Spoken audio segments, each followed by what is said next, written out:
জনপ্রিয় অভিনেতা সমু চৌধুরীকে পরিবারের কাছে হস্তান্তর করেছে প্রশাসন। আজ শুক্রবার ভোররাতে সমু চৌধুরীর খালাতো ভাই অপু চৌধুরীর কাছ থেকে তাকে হস্তান্তর করা হয়। ময়মনসিংহের পাগলা থানার অফিসার ইনচার্জ মোহাম্মদ ফেরদৌস আলম যুগান্তরকে বলেন, শুক্রবার ভোর ৩টার দিকে সমু চৌধুরীর খালাতো ভাই অপু চৌধুরীর কাছে তাকে হস্তান্তর করেছি। এই সময় অভিনয় শিল্পী সংঘের কয়েকজন উপস্থিত ছিলেন। এর আগে গত বুধবার রাতে ঢাকা থেকে একটি মোটরসাইকেল যোগে গফরগাঁওয়ে মুখী শাহ মিসকিন মাজারে আসেন তিনি। মাজারটির অবস্থান পাগলা থানা এলাকার মশাখালী ইউনিয়নে।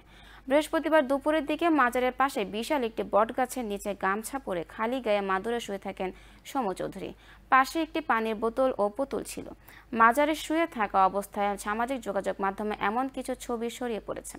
মামুন নামে এক অভিনয় শিল্পী প্রথমে সমু চৌধুরীর ছবি তুলে ফেসবুকে পোস্ট করেন। ফেসবুক স্ট্যাটাসে অভিনয় শিল্পী মামুন জানান, সমুদাকে আমরা পার্শ্ববর্তী সেফ জায়গায় নিয়ে এসেছি। ওনার মানসিক ও শারীরিক কন্ডিশনের উপর ভিত্তি করে যত দ্রুত সম্ভব ঢাকায় নিয়ে আসব। সমস্ত প্রক্রিয়াটি অভিনয় শিল্পী সংঘের স্পেশাল তত্ত্বাবধানে হচ্ছে।